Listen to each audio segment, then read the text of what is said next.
At this very moment, all over the world, giants of industry are negotiating deals involving vast sums of money. This, my friends, is called commerce. So you see, JB, buying amalgamated steel for $13 billion would allow you to make more safety pins than any of your competitors. It's a deal, BJ. Do you have a pin? Here you are. Not pen, pin. And this vast world of commerce also includes the little village of Foggy Bog, Wisconsin, where at this moment another negotiation is going on. So you see, JB, your purchase... I told you before, I don't want any Wigglesworth's Indian Guide election. Now get out of here. Gee, Professor, he's got what they call sales resistance. There is no such thing as sales resistance, Wilberforce. Fillmore. I keep telling you, my name is Fillmore Bear. Of course it is. Now, where was I? There's no such thing as... Sales resistance. Right, Egbert. If there's something to sell, there's someone to buy it. Remember when I had to unload those 40,000 refrigerators? Yeah, Professor. Well, there's not an Eskimo in the Arctic whose igloo isn't equipped with the Wigglesworth Wonderland. Yeah. Imagine, Professor, all them Eskimos sitting around waiting for their refrigerators to defrost. Yes, but lately, Alfredo, I just don't have the same get up and go. Maybe you're getting old. Old nonsense. It's just that peddling from door to door doesn't offer enough incentive for a creative person such as I. I was destined for a nobler profession in life, Father. I must go onward and upward. Okay, let's go, Professor. I can't. Something keeps holding me back. The memories of long ago? No, my foot is caught in this door. You see, Albrecht, ever since I was a small boy, I knew I was destined for bigger things than Wigglesworth Indian Guide. My mother used to tell me, Waldo, hitch your wagon to a star. And by George, this may be it. It's coming. I can see it. Hooray! Did you have to do that? Now I've lost it. Jay, I'm sorry, Professor. Was it as big as a bread box? Wait! Coming back again. Is it a bird? Is it a plane? Is it... Will you stop already? This is probably the most magnificent idea I've had in my entire life. Now, where can I find her? Find who, Professor? I'm not going to tell you, Wenceslas. You'll just blow that stupid bugle again. No, please, Professor. I promise I won't blow it again. All right. Do you remember Baby Jane McConkey? Yeah, the famous child movie star? Oh, I've seen all her pictures. Say, whatever happened to... Well, Wensenham, the world is ready for another Baby Jane McConkey, and I, Waldo Wigglesworth, am going to discover her. Gee, Professor, that's real exciting. Blow that bugle again. Professor, where are you going to find a little girl who can be a movie star? Well, that's a good question. In a town like Foggy Bog with a population of 617 senior citizens, where in the world am I going to find my Baby Jane? Hi, fellas. Long time no see. Osmond, there she is! She? Oh, come on, Waldo. Property! Have you ever considered having the world at your feet? Fame, fortune, your own swimming pool? But, Professor, I have everything I could ever want right here in Foggy Bog, Wisconsin. Did you say swimming pool? Yes, Hoppity, and much more. Candlelight dinners, Afghan hounds. Hoppity Hooper, I am going to make you a star. Heated swimming pool? Yes, my boy, 87 degrees Fahrenheit. You can grow orchids in it. Is there any way in the world that Professor Waldo Wigglesworth can make Hoppity Hooper into a little girl movie star? Be sure to watch the next one of these things. Whatever happened to Baby Hooper?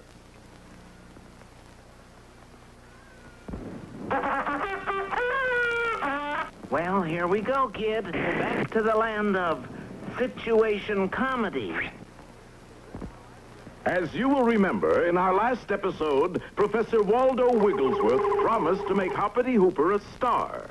Hoppity was a little reticent at first, but when the professor mentioned Your very own swimming pool, my boy. Hoppity was starstruck.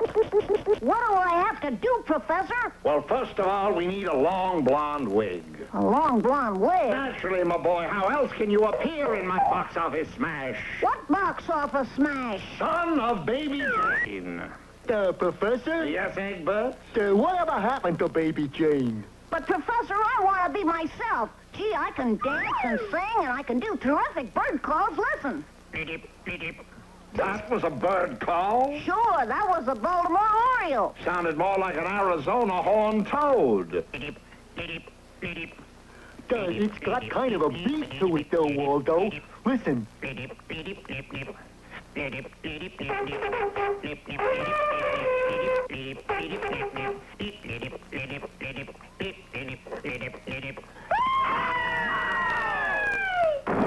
Hoppity, that's it.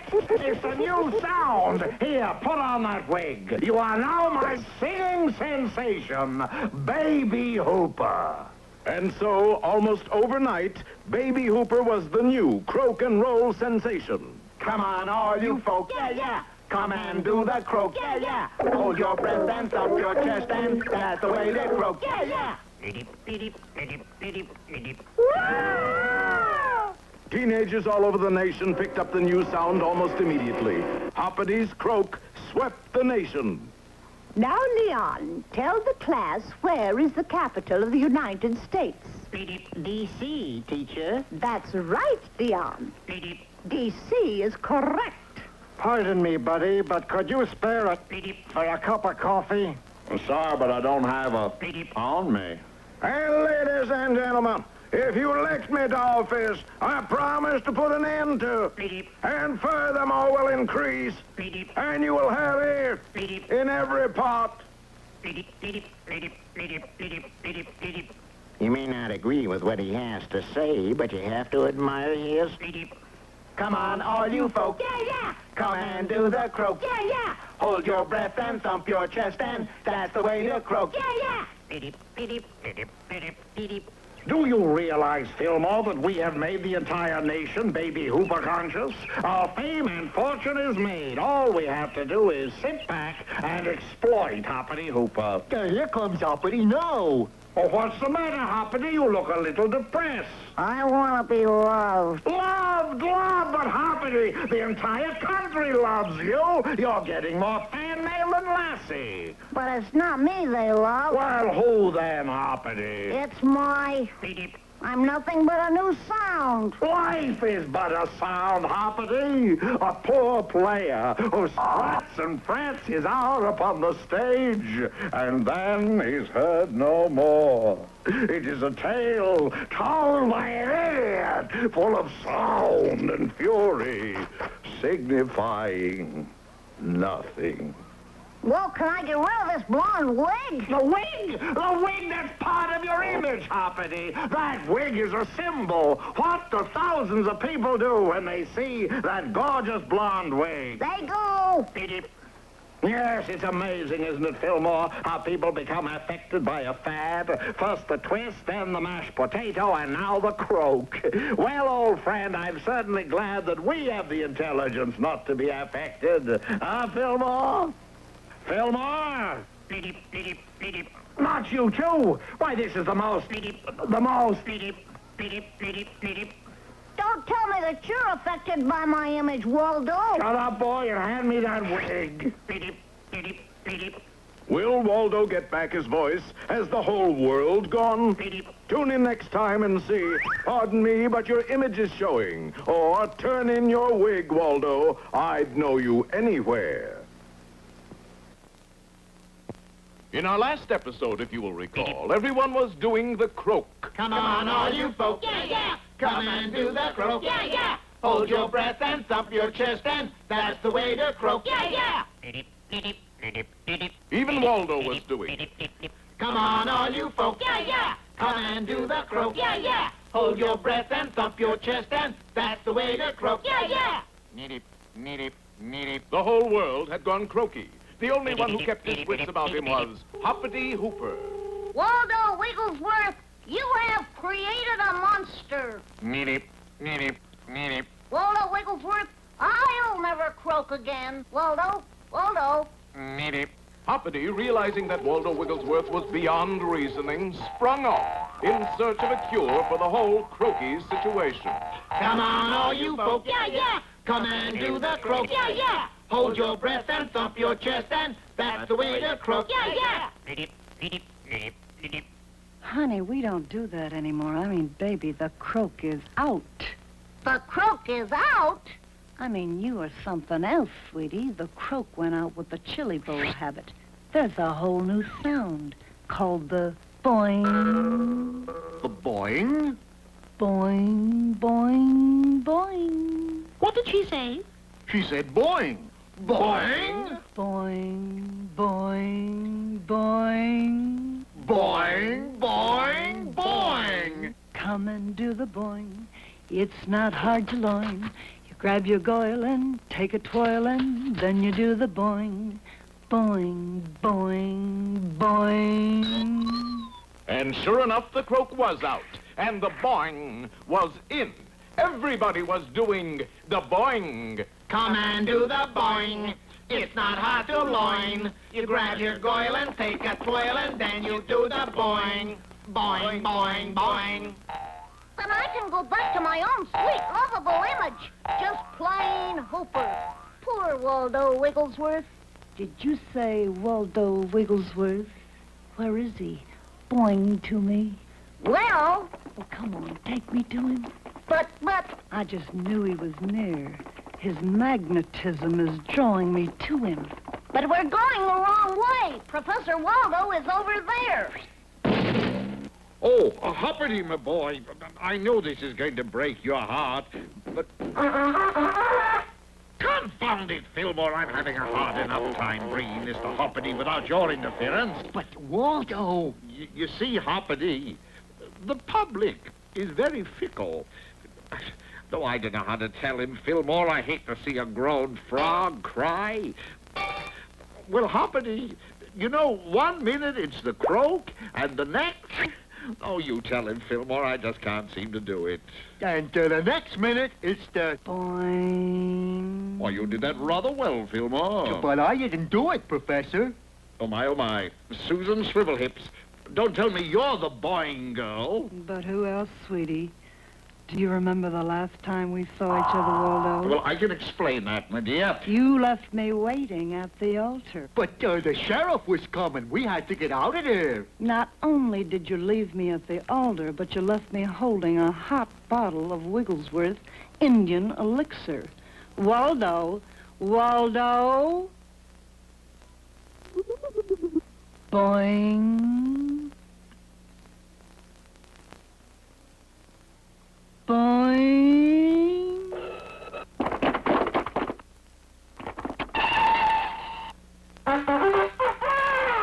Why in heaven's name did you have to blow that confounded bugle? Because you were standing on my foot. Will Waldo free himself from Susan Swivelhips, the boing girl? Will Waldo get off Fillmore's foot? Will Hoppity become just another teenage croak? You'll see all this and more in our next episode, Laugh and the World Laughs With You, Croak and You Croak Alone. Or, a boing in the hand is worth two in the bush.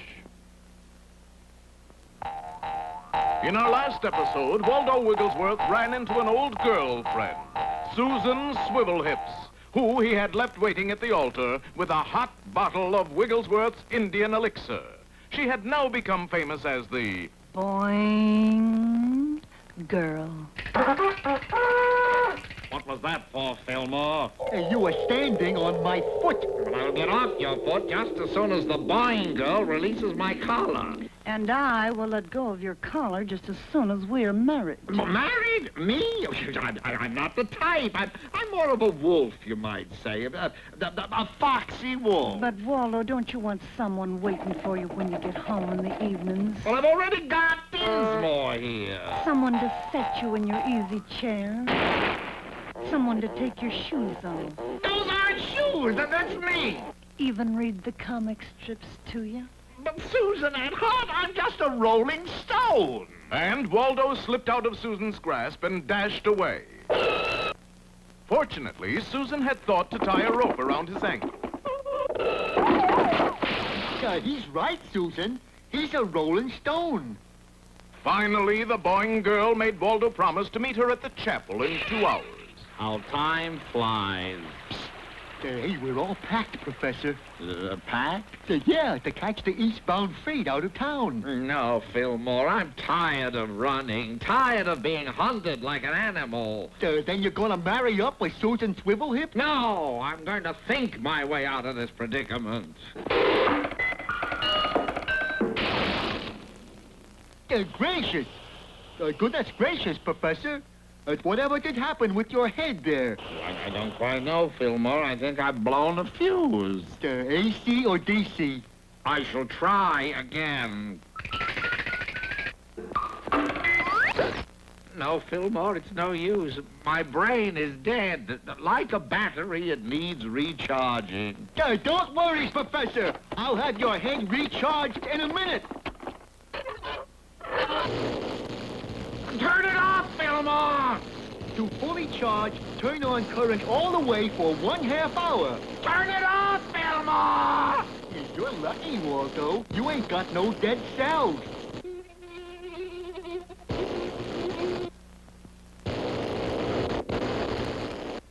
Gee, Professor, it's good to see you back to your old self again.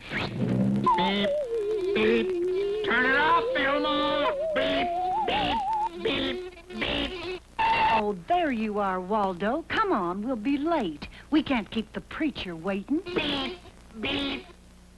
Say, you really must be nervous. You look positively blue. Red. Yellow and green. Turn it off, Fillmore! I heard the happy news, Waldo, and I want to be the first to congratulate. Turn it off, Fillmore! Hold on there. The Professor! He's himself again!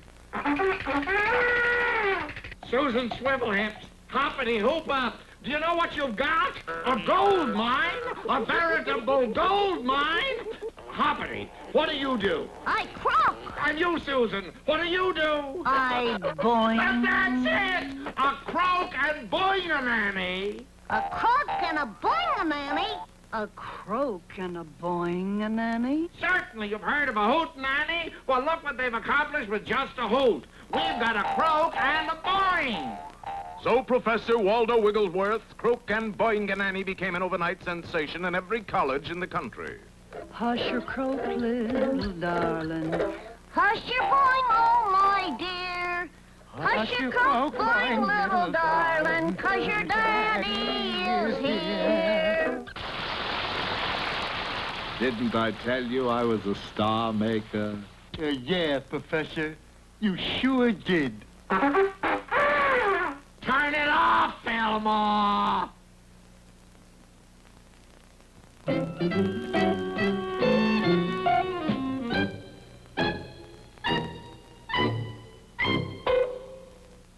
Well, folks, it's... Hoppity, haven't you forgotten something? Oh, yeah, wait a minute. And now, here are some scenes from our next show. You better notify the police. What for? He didn't do nothing. They'll help us find him. Oh, yeah. And Fillmore and Hoppity started back across the lot. But as they drew near the truck, Oop! Come on, Fillmore. I don't think I'd better. How come? On account of something has got me by the ankle. And I think Oh!